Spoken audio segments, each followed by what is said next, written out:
우리 오늘은 현재 구원의 양면성, 현재의 고난이 미래의 영광으로라고 하는 제목으로 같이 말씀을 나누도록 하겠습니다.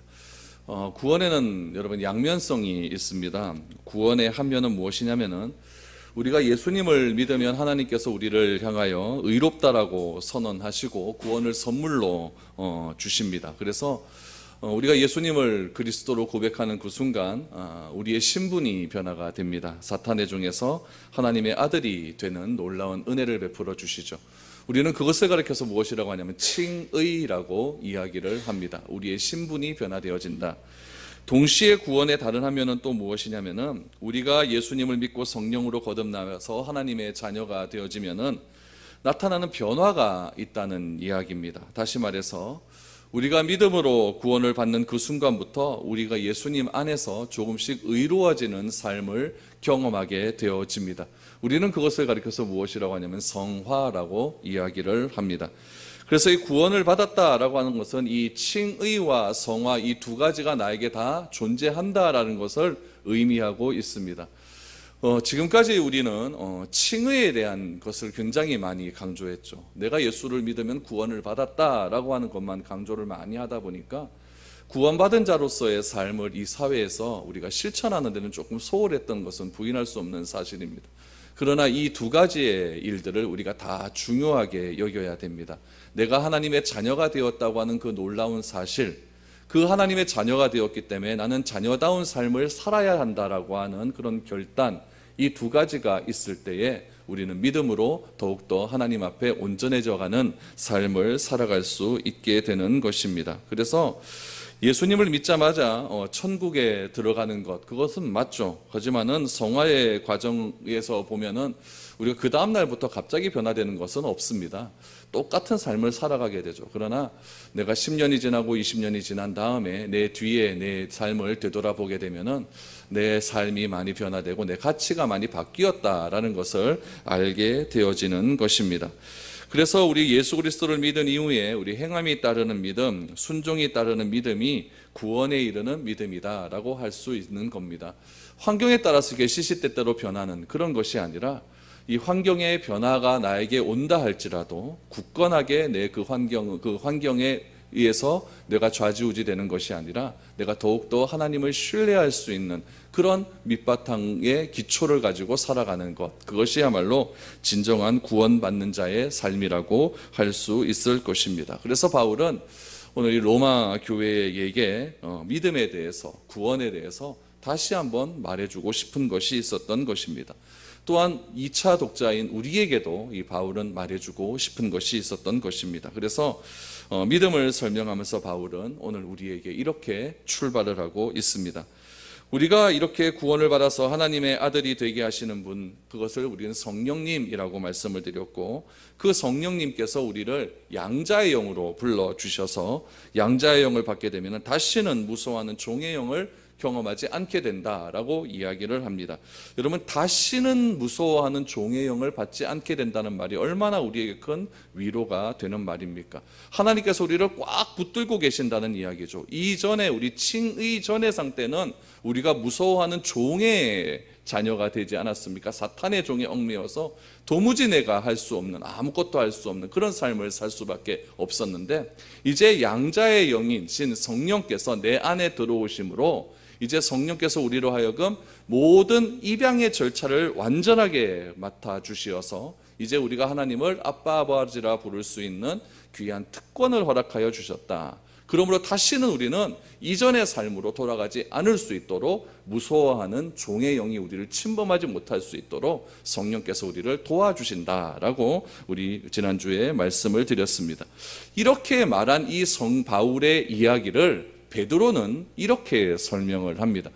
바울은 우리를 가리켜서 양자의 영을 통하여서 하나님의 자녀가 된 양자가 되었다라고 설명을 한다면은 베드로는 이 하나님의 자녀가 된 우리를 베드로전서 2장 9절과 10절에 보면은 이렇게 표현을 하고 있습니다. 한번 보시기를 바랍니다. 베드로전서 2장 9절과 10절입니다. 우리 같이 한번 읽어볼까요? 시작. 그러나 너희는 택하신 족속이요 왕 같은 제사장들이요 거룩한 나라요 그의 소유가 된 백성이니 이는 너희를 어두운 데서 불러내어 그의 기이한 빛에 들어가게 하신 이의 아름다운 덕을 선포하게 하려 하심이라.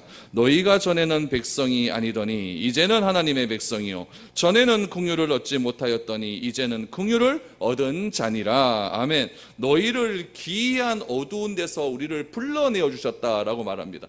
어두운 데 있었던 때가 언제입니까? 우리가 사탄의 종이 되었을 때. 어두운 때는 언제였습니까? 우리가 하나님의 백성이 아니었을 때. 어두운 때는 언제였습니까? 우리가 하나님으로부터 긍휼을 얻지 못하였을 때라고 이야기합니다.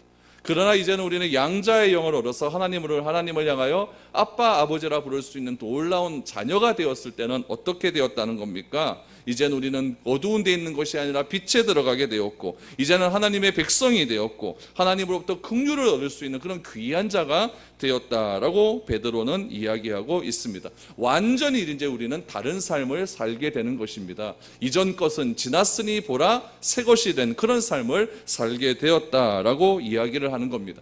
이렇게 하나님께서 우리에게 주신 놀라운 구원의 은혜, 구원의 축복은 다 좋은 쪽으로 성경에서 나타나고 있습니다.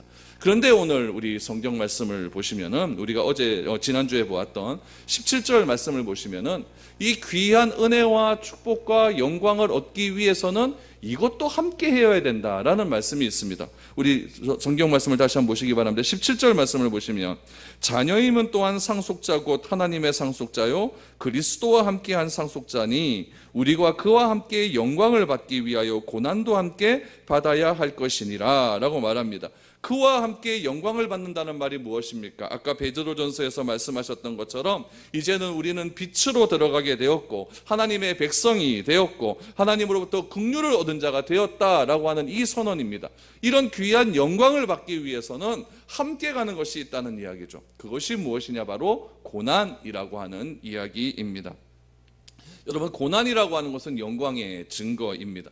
왜 우리가 하나님의 아들 된 것이 귀한 일입니까? 왜 우리가 빛으로 삶을 살아가는 것이 귀하고 복된 일입니까? 왜 하나님의 자녀가 되었고 하나님으로부터 긍휼을 얻은 것이 너무나 놀라운 하나님의 은혜이겠습니까? 이전에 어려움이 있었기 때문에 그렇다는 이야기죠. 이전에 사탄의 종이 되었을 때 우리는 어둠에 있었고, 이전에 사탄의 종이 되었을 때 우리는 하나님의 백성이 아니었고, 하나님을 향하여 긍휼을 달라고 그렇게 외쳐 불렀지만은 하나님의 긍휼이 완전히 막힌 그런 상태에 있었다는 이야기죠. 그런 상태에 있는 우리들을 어떻게 만들어 주셨다는 이야기입니까? 그 정반대의 상태로 만들어 주셨다는 이야기죠. 그래서 이 고난이라고 하는 것은 무엇을 상징하냐면은 이 영광도 함께 우리에게 주신 것이다 라고 하는 의미가 고난에 담겨진 의미입니다. 내가 하나님의 나라의 후계자가 되었다고 한다면, 내가 하나님 나라의 상속자가 되었다고 한다면 하나님 나라를 위해서 영광도 받는 것이 있지만은 그와 반대로 고난도 함께 참여할 수 있는 그 결단이 우리 가운데 있어야 된다는 이야기입니다. 여러분, 부부가 결혼을 했는데 어떤 집안에 좋은 일이 있어서 그 좋은 영광을 남편은 받고 아내는 하나도 받지 못한다고 한다면 그것이 무슨 가족이 되겠습니까? 가족이라고 하는 것은 여러분, 고난도 함께 하는 것이 가족이고 영광도 함께 하는 것이 가족 아니겠습니까? 내가 하나님의 자녀가 되었다라고 하는 것은 하나님과 이제는 가족이 되었다라고 하는 의미입니다. 하나님과 가족이 되었기 때문에 우리는 하나님 나라를 위해서 고난도 함께 받아야 되는 것이고 영광도 함께 할 수 있어야 된다는 이야기입니다. 그래서 오늘 18절 말씀해 보니까 이 17절의 말씀을 이렇게 해석을 해주고 있습니다. 18절을 보십시오. 생각하건대 현재의 고난은 장차 우리에게 나타날 영광과 비교할 수 없도다 라고 말을 합니다. 여러분, 이것은 구원의 선포입니다. 여러분, 이것은 더 이상 우리는 사탄의 종이 아니라 하나님의 자녀가 되었다라고 하는 선언적인 말씀입니다. 그런데 이 18절 말씀에서 우리가 흔히 생각하기는 장차 우리에게 나타날 영광과 비교할 수 없도다, 이 말씀에 주목을 하고 있는데, 이 말씀이 있기 위해서는 앞에 이 선행되어지는 이 단어가 굉장히 중요한 단어가 하나 있습니다. 그것은 무엇이냐면은 생각하건대라고 하는 단어입니다. 이 생각하건대라고 하는 이 단어가 끄는 말이 무엇이냐면은 현재의 고난이 장차 앞으로 우리에게 이빨 영광과 좋게 비교할 수 없다라고 하는 말입니다.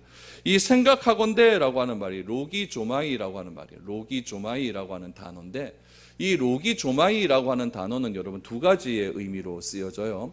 법적인 의미로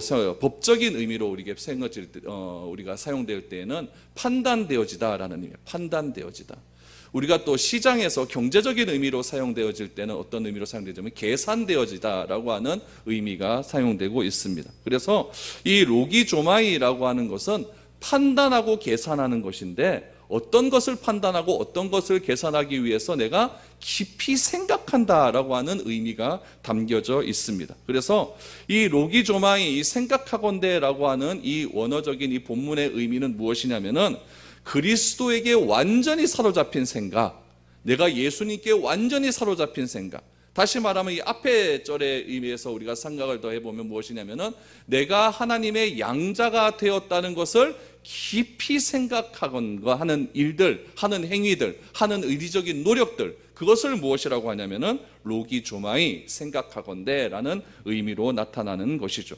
근데 이 로기조마이가 어디에서 또 나오냐면은 우리 로마서 6장 11절 말씀을 한번 보시기를 바랍니다. 로마서 6장 11절 우리 같이 한번 읽어보겠습니다. 시작. 이와 같이 너희도 너희 자신을 죄에 대하여 죽은 자요 그리스도 예수 안에서 하나님께 대하여는 살아있는 자로 여길지어다. 여러분, 여길지어다라고 하는 말이 로기조마이예요.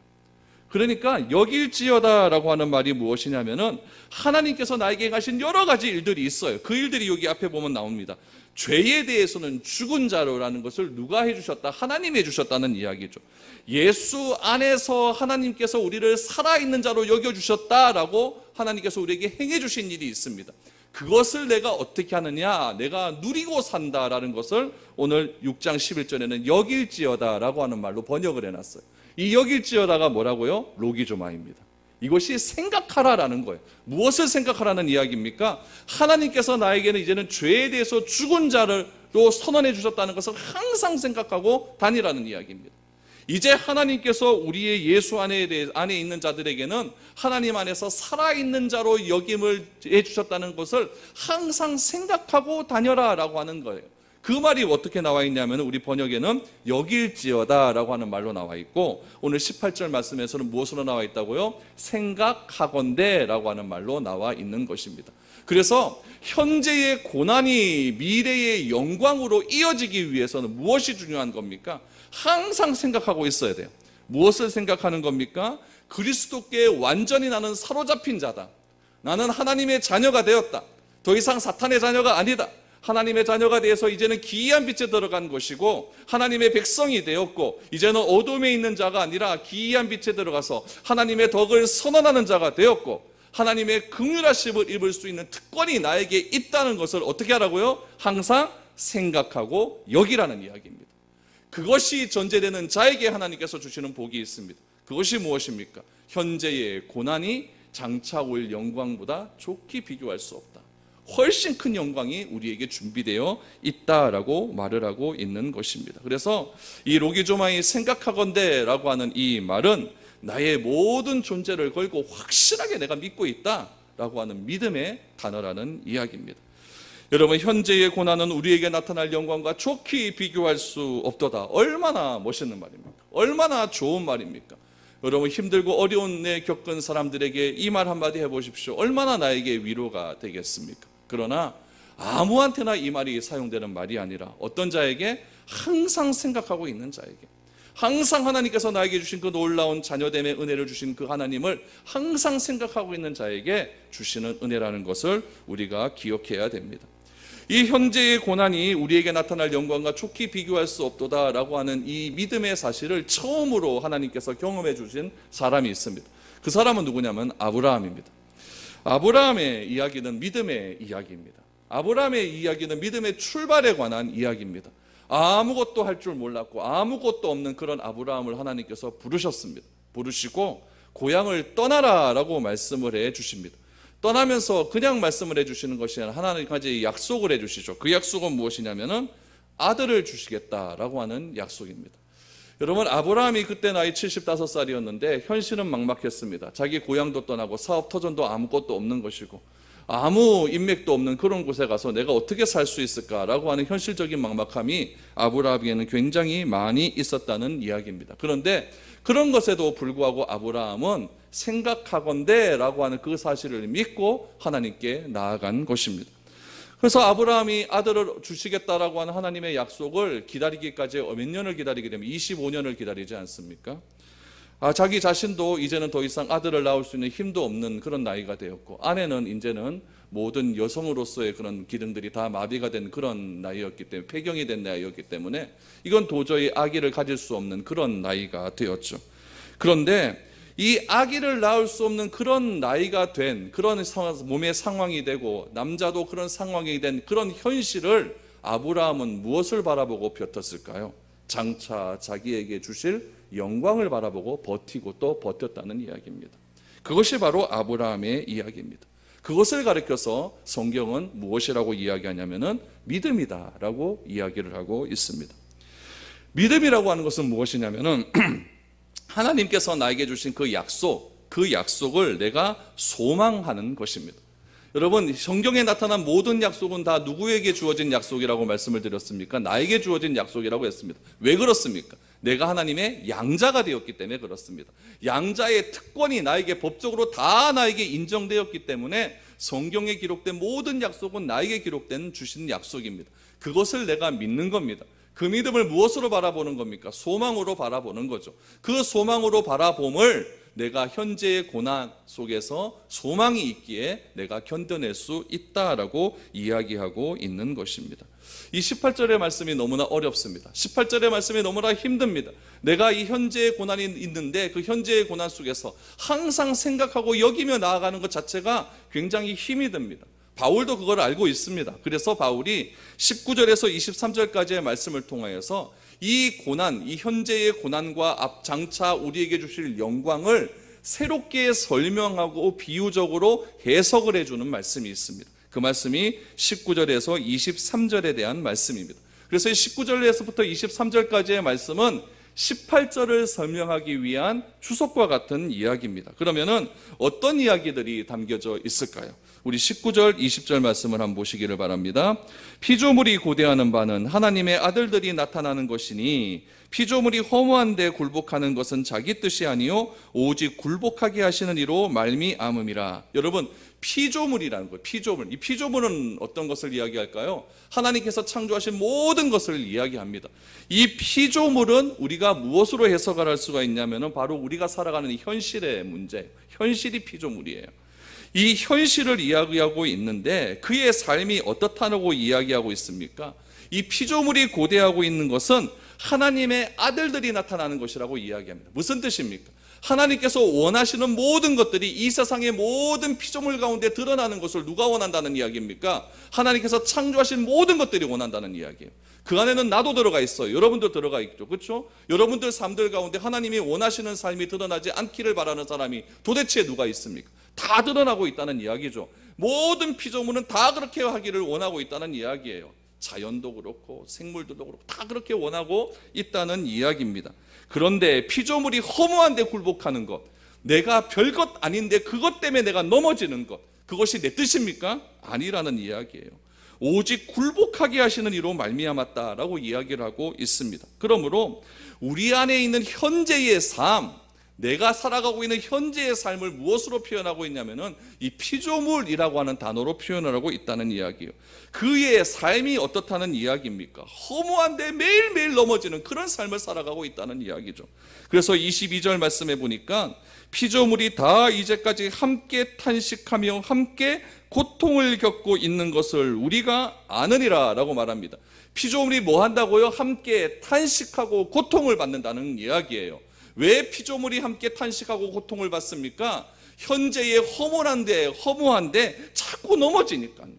나는 그렇게 살고 싶지 않은데 자꾸 별것 아닌 것에 자꾸 넘어지고 자빠지고 그렇게 하니까 우리의 삶으로 바라보면은 별거 아닌 것에 자꾸 마음이 상하게 되고 별거 아닌 것에 자꾸 내 믿음이 떨어지는 것 같고 내 신앙이 떨어지는 것 같고 그런 것들이 자꾸 반복되다 보니까 내가 어떻다는 이야기입니까? 탄식하고 고통을 겪는 것 당연한 것 아니겠습니까? 난 좀 잘 살고 싶은데, 난 좀 믿음대로 살고 싶은데 그게 잘 안 되는 거예요. 그러니까 나는 왜 이럴까? 나는 왜 이럴까? 나는 안 되는 것 같다. 안 되는 것 같다. 이런 절망적인 생각들이 자꾸 드는 것 아닙니까? 그 생각이 나뿐만 아니라 하나님이 창조하신 모든 피조물에 동일하게 나타나는 현상이라는 이야기죠. 그래서 무엇이 알갑니까? 신음한다, 탄식한다는 이야기는 신음한다는 이야기예요. 끙끙 알아눕는 거예요. 아파가 알아눕는 거예요. 탄식과 굴복이 있다는 이야기입니다. 요즘 말로 하면 무엇입니까? 답이 없다는 이야기죠. 답이 없습니다. 그런데 그 현실의 어려움이 소망에 의해서 우리 주님이 기대하고 있는 그 소망에 의해서, 다시 말하면 하나님께서 약속하고 있는 그 약속에 의해서 새로운 소망을, 새로운 희망을 발견하게 된다는 거예요. 굴복함과 신음함과 어려움들이 새로운 영광으로 나아가게 되는 계기가 된다는 이야기죠. 그것이 무엇입니까? 현재의 고난이 장차올 영광과 비교할 수 없다. 비교할 수 없다. 현재의 고난에서 미래의 영광으로 나아가게 하는 징검다리가 무엇이겠습니까? 바로 믿음이라는 겁니다. 그 믿음이 무엇입니까? 내 이 고난은 장차 올 영광 속에서 아무것도 아니다. 장차 나에게 올 영광이라고 하는 소망이 있다. 그것을 무엇으로 나아갈 수 있는 겁니까? 고난이 영광으로 나아갈 수 있는 방법은 믿음을 통해서 나아갈 수 있다는 이야기죠. 그래서 바울은 이 믿음을 강조하기 위해서 모든 피조물도 이렇게 탄식하고 있다는 것을 이야기하고 있는 것입니다. 여러분, 믿음은 참으로 놀라운 것입니다. 모든 피조물이 가지고 있는 허무하고 안타깝고 현재의 어려움을 다 변화시킬 수 있는 것이 바로 믿음이라는 이야기입니다. 여러분, 우리는 그 믿음을 가지고 있는 사람임을 기억하시기를 바랍니다. 우리는 이 믿음을 선포하고 바로 이 믿음대로 살아갈 수 있는 사람임을 기억해야 됩니다. 그래서 바울은 로마서를 기억하면서 로마에 있는 사랑하는 성도들에게 이 믿음을 강조하고 싶은 겁니다. 이 믿음이 정말 놀랍고 아름다운 것이고 정말 귀한 것인데 이 믿음으로 살아가는 거 그렇게 쉽지 않은 것 같다. 쉽지 않은 것 같다. 왜 쉽지 않을까요? 현재의 고난이 있기 때문에 그렇다는 이야기예요. 그럼 여러분, 이 현재의 고난을 어떻게 우리가 믿음으로 승화시켜서 장차 올 영광으로 나아갈 수 있을까요? 25절 말씀에 보니까 이렇게 이야기합니다. 25절을 보십시오. 만일 우리가 보지 못하는 것을 바라면 참음으로 기다릴지니라 라고 말합니다. 참음으로 기다릴 수 있다라고 말합니다. 어떻게, 어떤 상황이 되면요? 보지 못하는 것을 내가 바라게 되면, 여러분, 내가 보지 못하는 것이 있습니다. 그런데 그 보지 못하는 것을 내가 바라게 되면 나는 어떻게 할 수 있다? 인내할 수 있다라고 말을 하고 있습니다. 여러분, 공부 열심히 하는 우리 고3들 있잖아요. 고등학생들. 그 고등학생들이 열심히 공부하는 이유는 무엇입니까? 보지 못하는 것. 내가 가보지 못했던 그 대학, 그곳에 가서 내가 한번 열심히 한번 해보겠다라고 하는 그 영광을 바라보면서 그렇게 열심히 공부하는 겁니다. 여러분, 우리도 마찬가지입니다. 지금 힘들고 어렵지만은 그 힘든 거 어려운 상황 속에서 내가 이것을 이겨내고 참고 인내할 수 있는 이유는 무엇입니까? 보지 못하는 것을 내가 뭐하면? 바라면. 그래서 바라면. 내가 지금 현재의 상태는 힘들고 어렵지만은 나중에 10년 뒤에, 5년 뒤에 나의 삶이 어떻게 될 것인가를 내가 바라게 되면은 내가 그것을 참고 견뎌낼 수 있다라고 하는 이야기입니다. 한 번은 TV 보니까 아기를 12명 낳은 목사님 가정에 대한 이야기가 나왔어요. 저 꿈이 어디 산다 아닙니까? 기가 막혀요. 그렇죠? 12명 낳았으니까 그 사모님은 임신한 기간이 몇 년입니까? 거의 한 10년은 넘게 되는 것 아닙니까? 아이 하나만 임신을 해도 10개월 동안 이렇게 뒤뚱뒤뚱 거리면서 막 입덧하고 막 자기 삶을 막 절제해야 되고 그렇게 하는 것도 힘들어 죽겠는데 10년 가까이 세월을 배부르게 그렇게 해서 다닌다는 것 쉽지 않은 일입니다. 인터뷰를 했어요. 어떻게 이렇게 할 수 있습니까? 그랬더니 임신하는 건 힘들대요. 그분도. 쉬운 사람이 어디겠습니까? 근데 뭐가 좋아서 그렇다는 거예요? 아기가 딱 태어났을 때 울고 웃는 그 모습이 좋아서 자꾸 임신이 되더라는 이야기죠. 그러니까 보지 못하는 것이 있어요. 얘가 태어났을 때 어떤 얼굴로 태어날까? 어떤 얘가 나에게 기쁨을 줄까? 그건 보지 못하는 거죠. 그러나 그것을 바라보고 10개월이라고 하는 그 임신의 기간을 참고 견디는 겁니다. 그랬더니 나에게 더 큰 영광이 오게 된다라고 그렇게 말을 하더라고요. 그렇게 된 것이 벌써 애가 12, 13명 이렇게 낳게 되는 거죠. 전 둘 키우기도 힘들어 죽겠는데 그렇게 되는 거예요. 여러분, 그런 것 같습니다. 우리가 보지 못하는 것을 바라고 참고 그렇게 되면은 여러분 기다릴 수 있게 된다라고 이야기를 하고 있는 것입니다. 그래서 여러분, 참음으로 기다릴지니라, 이게 참 힘든 말인 것 같아요. 우리 참음으로 기다리라 그러면 무엇이라고 이야기합니까? 언제까지요? 이렇게 하죠. 언제까지요? 배은숙 집사님하고 통화를 한번 해보니까 내가 언제까지 이렇게 아파야 될지 모르겠습니다. 이래라. 언제까지 아파야겠습니까? 언제까지 그 통증이 계속돼야 되겠습니까? 한 2달 아프고 나으면은 참을 수 있겠죠. 그렇죠? 한 일주일 아프고 나으면은 참을 수 있겠죠. 그런데 이게 기약이 없는 거예요. 기약이 없으니까 굉장히 힘든 거죠. 굉장히 힘든 거죠.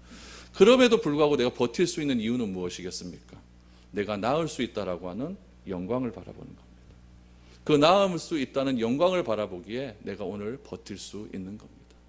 우리의 삶도 마찬가지인 것 같아요. 많이 힘드시잖아요, 여러분들. 힘들고 어렵잖아요. 그 힘들고 어려운 삶 언제까지 돼야 될까요? 언제까지 버텨야 될까요? 참 난감하고 갑갑합니다. 그러나 하나님께서 반드시 우리에게 보지 못할 영광을 주실 것이다 라고 하는 그 징검다리를 건너야 된다는 거죠. 그게 무엇입니까? 믿음이라고 하는 징검다리입니다. 그것을 잘 건너게 되면은 하나님께서 장차 우리에게 반드시 귀한 영광을 주시리라 라고 약속해 주셨습니다. 제 말이면 별로 신뢰는 안 가는데 하나님 말씀이니까 우리가 신뢰하고 그 말씀대로 한번 믿어보는 겁니다. 그렇게 될 때에 하나님께서 우리에게 참으로 귀한 은혜를 주실 줄 믿습니다. 이렇게 바울이 약속을 해 주셨는데, 말을 해 줬는데 잘 되지 않아요. 그래서 바울이 아주 두 가지 확실한 것을 우리에게 던져줍니다. 첫 번째는 무엇입니까? 하나님께서 나의 연약함을 성령께서 알고 계신다라고 하는 그런 위로의 격려를 해주십니다. 내 연약함을 성령님은 알고 계신다. 여러분, 26절 말씀을 한번 보십시오. 이와 같이 성령도 우리의 연약함을 도우시나니 우리는 마땅히 기도할 바를 알지 못하나 오직 성령이 말할 수 없는 탄식으로 우리를 위하여 친히 간구하시느니라.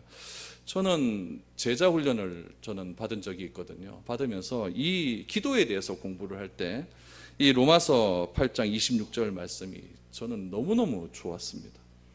누군가 나를 위해서 이렇게 기도해 주는구나. 기도를 해주는데 어떻게 기도를 해주느냐?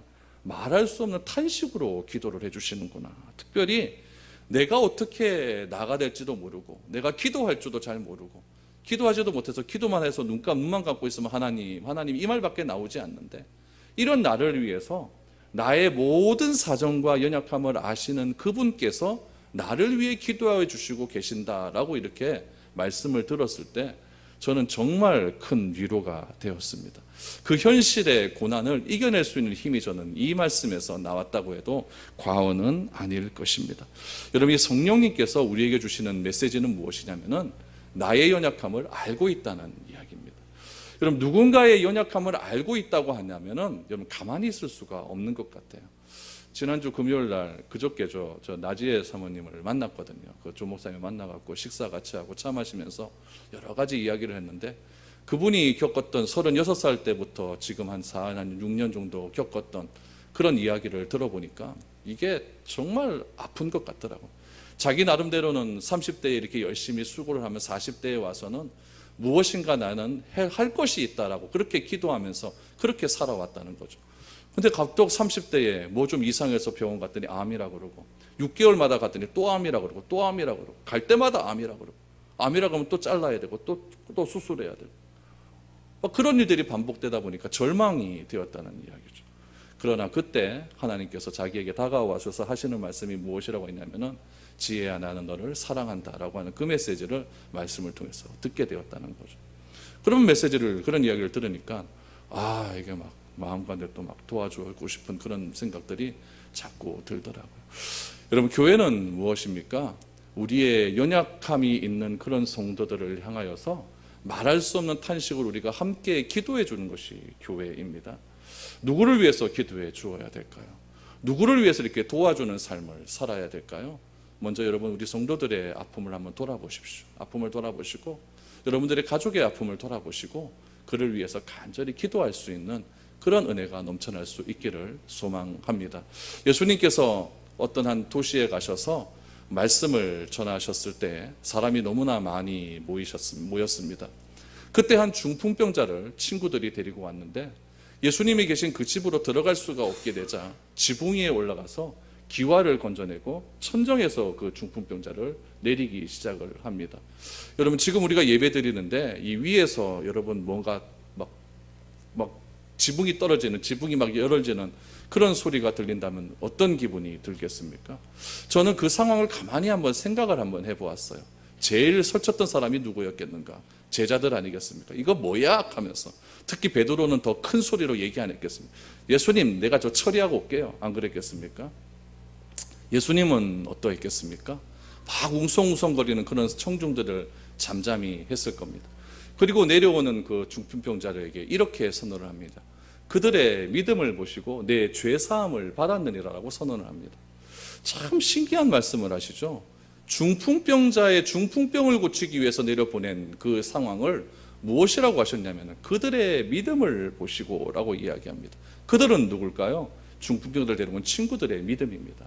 친구들의 믿음은 분명히 있었을 겁니다. 무엇일까요? 두 가지였을 거예요. 첫 번째는 예수님이 원하시면 고쳐주실 것이다. 두 번째는 무엇일까요? 고쳐주지 않아도 그것은 예수님의 뜻이다. 이 믿음 갖고 왔을 거예요.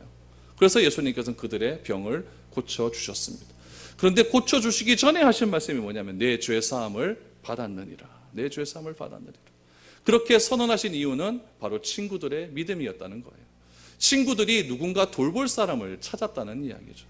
우리도 그런 돌볼 사람을 찾았으면 좋겠습니다. 우리 교회에 연약한 성도들, 믿음이 약한 성도들, 힘들어하는 성도들 찾아가셔서 손 한번 잡아주시고 같이 덕담 한번 해주시고 등허리 한번 두들겨 주시는 것이 얼마나 큰 위로가 되는지 모릅니다. 여러분, 성령님께서는 우리들에게 그런 은혜를 베풀어 주시는 분이라는 거예요. 말할 수 없는 탄식으로 우리를 위하여 친히 간구해 주시는 분. 내가 기도한다는 것은 무엇입니까? 이제 나의 모든 것을 내려놓고 성령님께 나의 모든 것을 맡긴다고 하는 첫 발걸음을 띄는 겁니다.